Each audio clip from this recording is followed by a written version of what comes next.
right, fam, give it up for Nika one more time. All right, so who's ready to laugh at things? I'm ready to laugh at things. All right, so I'd like to introduce you to say Jack Teets.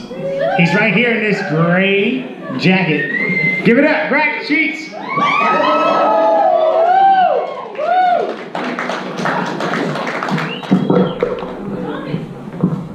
Wow. Thank you. Thanks, everybody.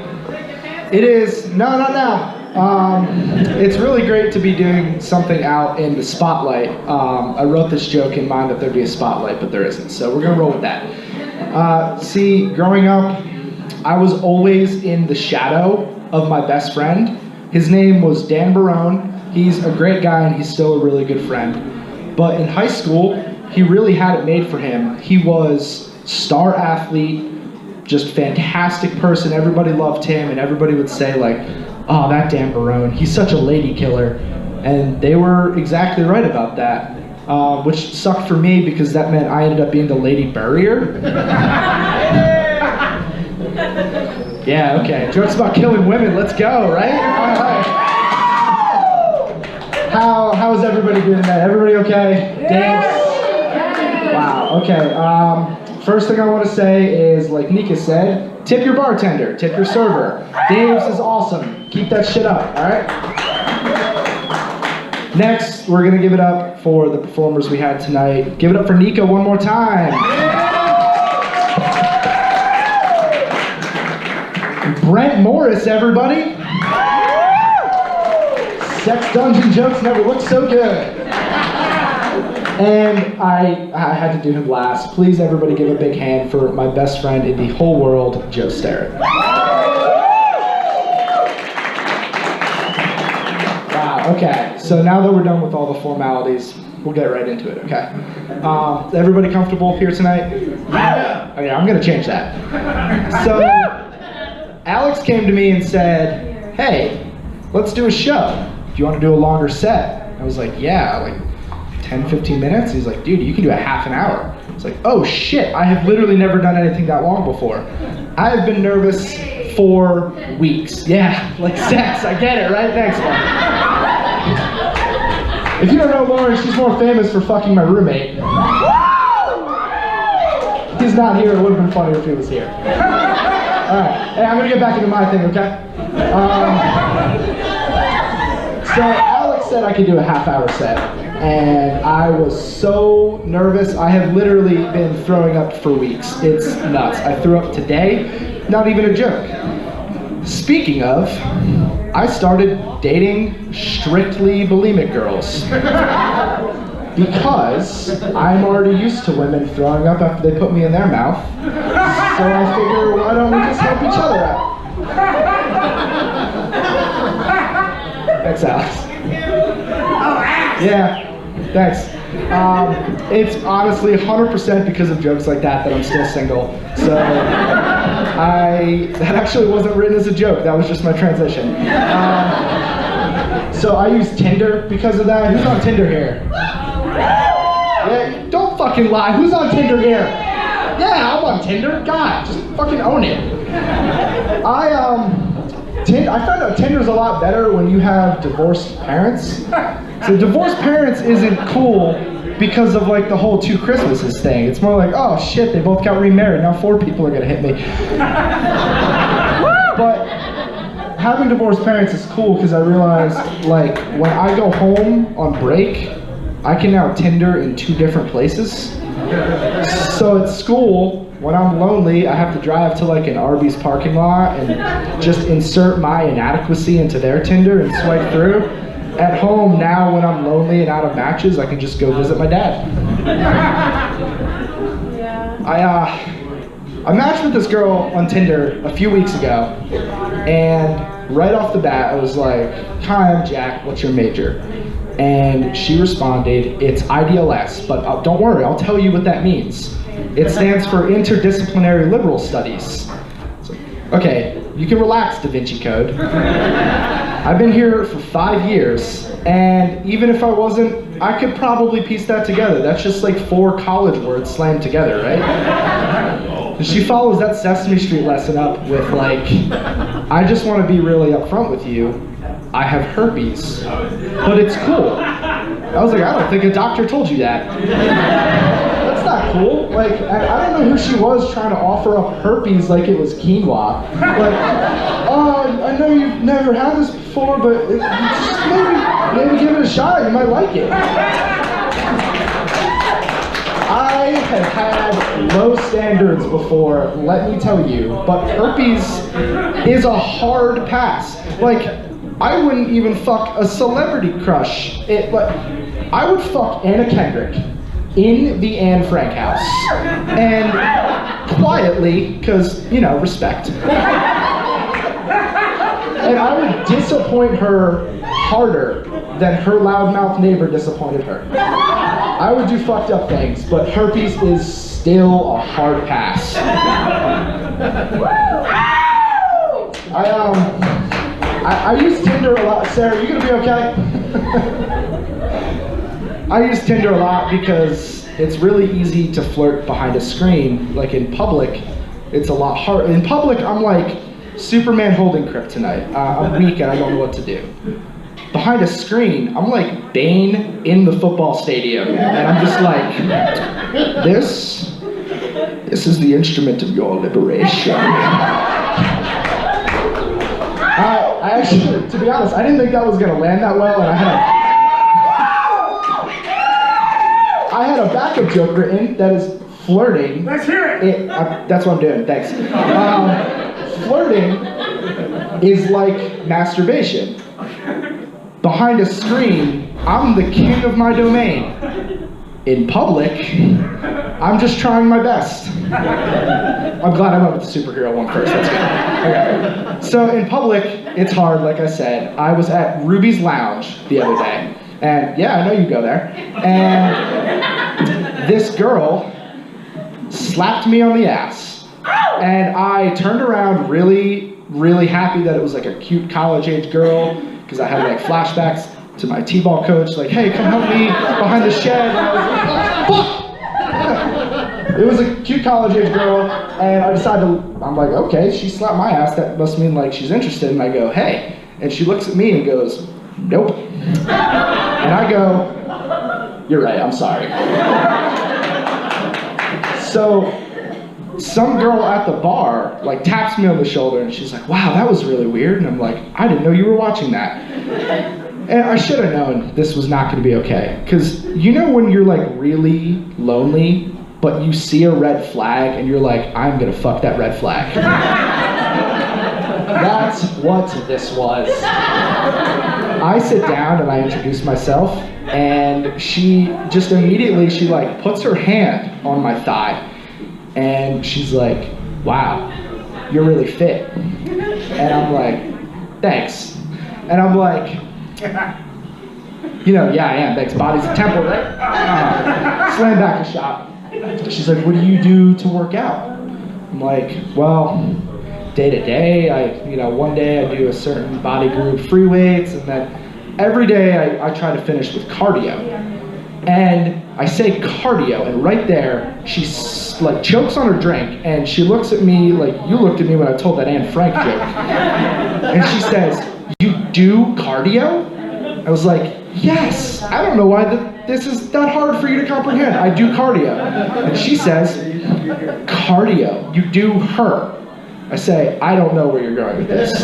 She's like, cardio, like, is that Cardi B's sister? I'm like, first of all, that's not even how names work. And second of all, I don't know why you're getting excited that me telling you what I do to work out is fucking girls that aren't you. Like, why are you getting so excited?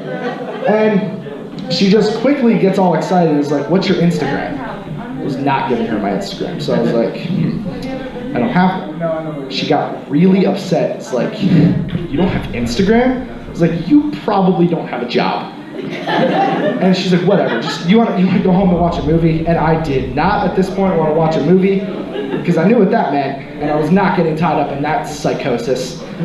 So I just try to diffuse and change the subject, and I say, oh, what's your favorite movie? What would we watch? She thinks for a second and says, Point Break. And out loud I said, oh, fuck you. That is not allowed to be anyone's favorite movie. With the amount of good shit we've had, even in this past year alone, like Baby Driver. Yeah, Get Out. The one where the lady fucks the fish. Come on, we all knew she was gonna do it. I might be the only one that wanted a little bit more of that, but... who's seen The Shape of Water here?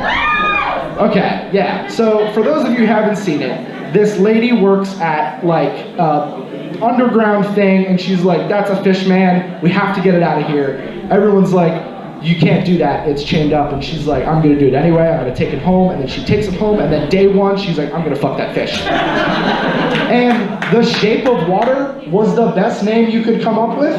Like, gills wide shut, 50 Shades of Grey,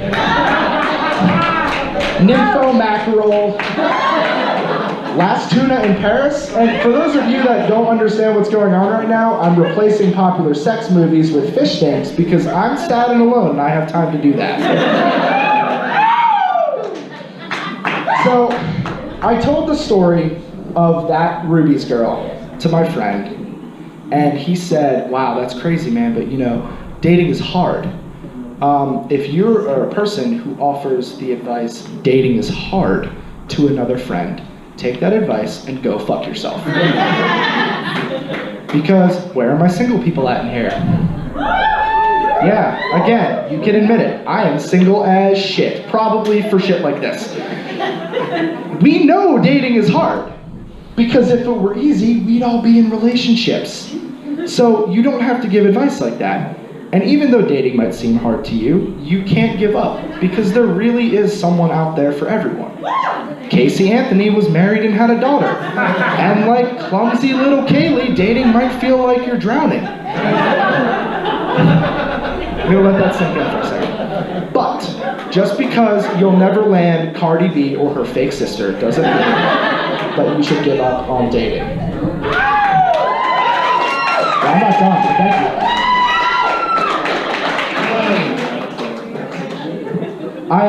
I have some friends that are engaged. I have friends here who are engaged, Joe and Jamie. All right, we get it, you're engaged. More important than that, I have friends who are getting married and a few that are having kids, and that's crazy because the first thing they always say is, "We're having a kid, you want to see the ultrasound?" Like right away. And I believe you're having a kid. You don't need to take this out to show it to me, because you could show me an ultrasound of a dog and an ultrasound of a kid. Not only would I not be able to tell the difference or know what I'm looking for, I'm probably still going to ask you if you're keeping it.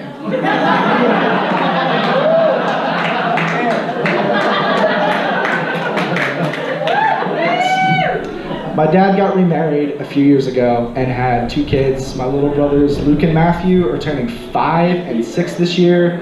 They are my favorite people in the whole world, and I love them more than anything. But I remember, you don't have to clap, babies are born every day. Thanks, Aaron. The crazy thing was that when they were born, it was how stressful it got the day they were born. Like the months in advance, they're prepping like, oh, you know, we're gonna have to buy this much more food, we're gonna have to buy diapers, we're gonna have to change them, feed them. And then they were born and everyone was like, what do we do with these things now? They're crying. Do they do that? Do you turn it off? Do you turn it down? I don't know what to do. I'm like, I'm not gonna stick around for that, so I would just leave and leave it with my dad and stepmom, and that probably wasn't cool. So they planned this insane baptism party, because I'm Roman Catholic, if you couldn't figure out that all this pent-up aggression is coming from that. I was raised really Roman Catholic, and they were like, we have to plan this party for the baptism. We're gonna invite all of our friends and family, we're gonna plan it, we're gonna cater it, we're gonna have a musician at this local restaurant. And when did baptisms become that crazy? Like, I don't know what that's all about, and I miss when the hardest part of religion was my priest.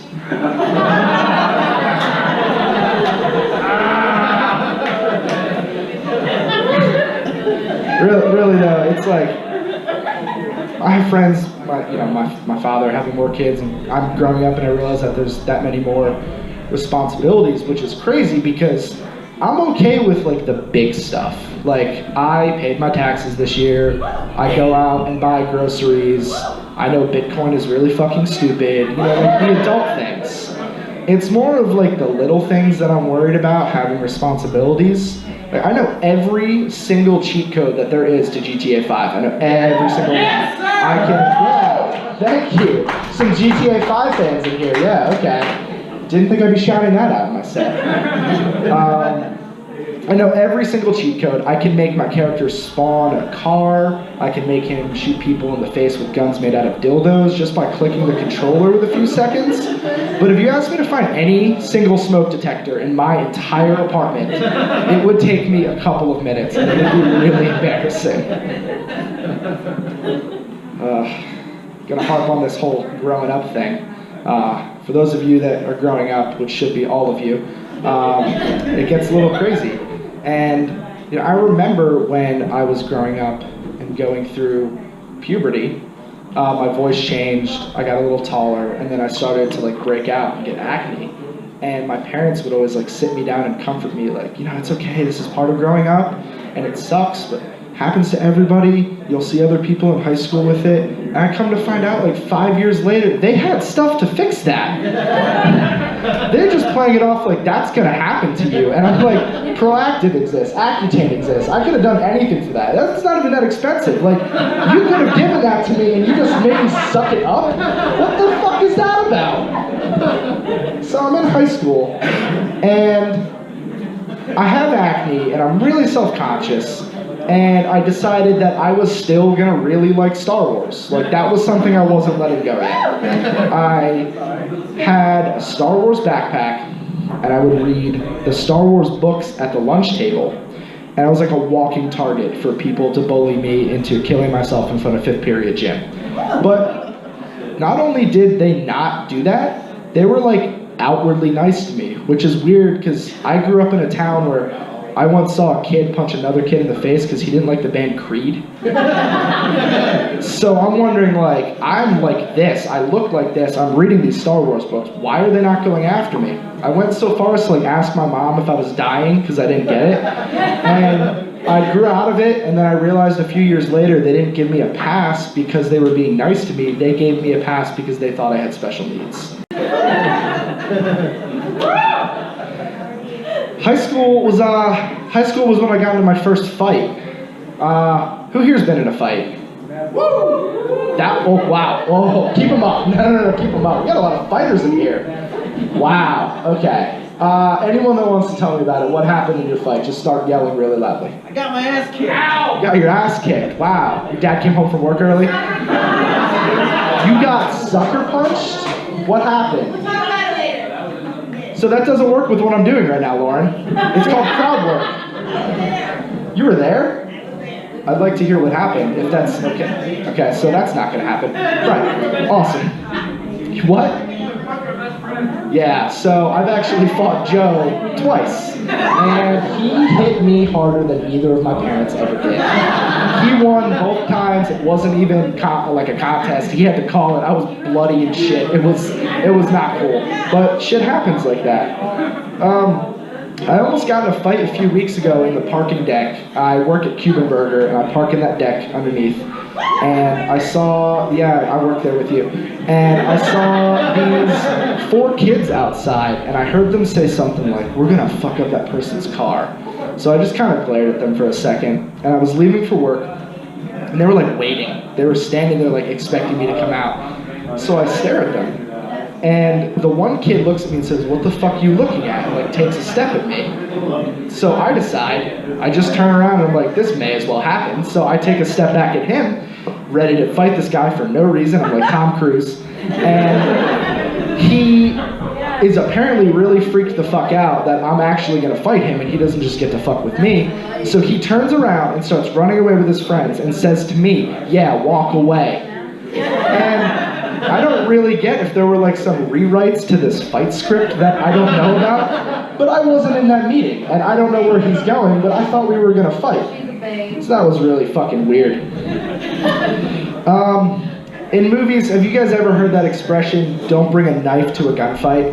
Yeah. Yeah. It was in Indiana Jones and the Kingdom of the Crystal Skull with Indy and his son is Shia LaBeouf because Hollywood happened, and they're gonna pay this guy like $10 to shoot for 50 days, and that's probably why he looks the way he does. And there's a scene where there's these guys with guns, and young Indiana Jr., you find out, takes out a knife, and he's like, don't bring a knife to a gunfight. But I think maybe we should just not bring knives places. Except to a gunfight. Because if you're one of my friends and you're in a gunfight and you get shot or killed and I find out that you had a knife and didn't use it, I'm gonna be really upset. That is the only situation where you should bring a knife to a fight like that. Where we shouldn't bring knives is what you see in Harrisonburg, where like some dude is at a Wendy's strapped with some Rambo knife off the side of him, like he's gonna stab someone over a 4-piece chicken nugget. If you're that guy, please don't do that. They sell knives. They don't sell knives. They have knives there you can cut it with. Yeah, Wendy's. Go to Wendy's, get a knife. That's the shit I'm afraid of, is unhinged people like that who see something going down and they're like, I have a knife, I should do something, and then something bad happens. See something, say something. But, right, like New York subways. That applies. But, college campuses. right. Yeah, that's enough from the crowd. So that stuff scares me now, but I wish that I was afraid of the stuff that I was when I was like a little kid. It's like my little brothers, I'll try and fuck with them sometimes, and I'll hide around a corner and I'll jump out and I'll be like, boo! And they'll be like, yeah, you shouldn't do that. Like, they're not even fazed by that. And little kids really aren't afraid of anything. It's insane. Did anyone see that It remake? Those kids were afraid of the fact that maybe they might not get a hand job from this new redhead. So they just banded together and fucking killed the clown. I am afraid of shit like the Walmart self-checkout, or marrying a girl whose favorite movie is Point Break. Pennywise would take one look at me and blow his brains out of self-pity. It would be ridiculous. I saw that It remake in the theaters, because I love going to the movies. I'll go, alone on like a off day. It's really fun and soothing sometimes. What are some of your guys' favorite movies? The Shining. That's a good. Did you say Moulin Rouge? The Shining's good. That movie scared the shit out of me when I was a kid. Movies have really come a long way. Point Break. Fuck you. I knew someone was gonna say Point Break.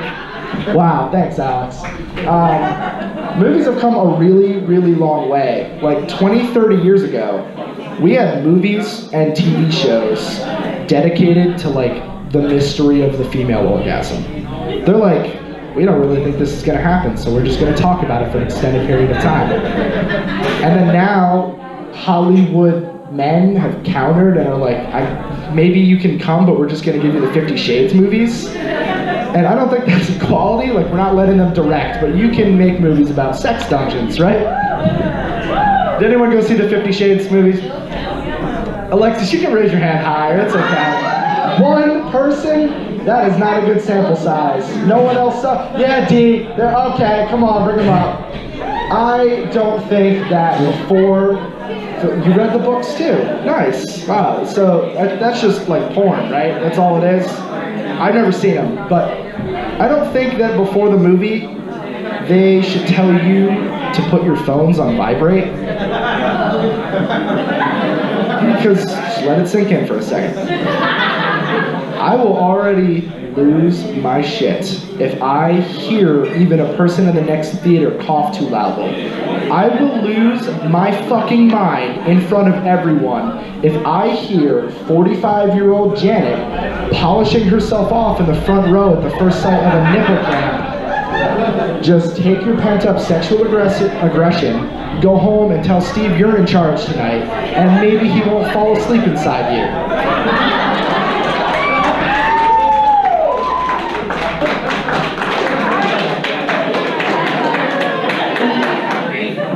I have a friend who's an actor, And I think that's really cool. Like I can't act that well in front of a camera. I can't read lines and memorize lines. And she came to me one day, like she wanted to get coffee, and she had to like complain about this role she auditioned for. And she said, the audition went really well, but I'm concerned that they're gonna make me undergo weight loss for this role.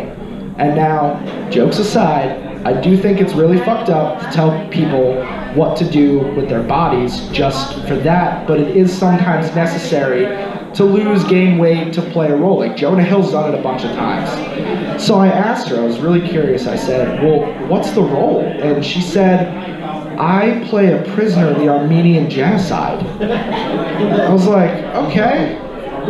Is it like your first day at camp? As if that'd be any better. She's like, well, my mother and me and my 3 sisters have been there for 6 months. And I just think it's really fucked up that they're gonna make me lose 10 pounds. It's like, 10 pounds? I thought you were gonna have to lose like 60. You would've lost 10 pounds day 3 of Armenian torture camp. If you can't eat a salad and go for a run for a few days, I think your Rotten Tomatoes score is probably gonna suck. I use Rotten Tomatoes for ratings, movie ratings, mostly for before they come out. Thank you. And Rotten Tomatoes tweeted out something that was a little weird a few weeks ago. And this, I don't know if they've deleted it since, but this was real when it happened. It said, Happy Black History Month, everyone. Which black artists are you celebrating? And I thought, all of them? Like, isn't that what this is for? We already made them fight for the shortest month out of the entire year. And we fuck an entire planet's worth of history, culture, food, movies, science into that. It's like a bullshit custody battle. It's like, yeah, well, I guess we'll respect you like every Wednesday, every Sunday, and every other weekend, but that's about it. And we should be seeing more movies like Get Out, like Selma, 12 Years a Slave. Those are fantastic works of art that people hail as black movies when they should just be movies. And we'll save the other ones, the other films, the ones where women fuck fish, only for when we are really fucking horny. Guys, thank you very much. My name is Jack Teets. You can check me out on Twitter, Instagram, YouTube, and Facebook. Thank you guys so much. Thank you.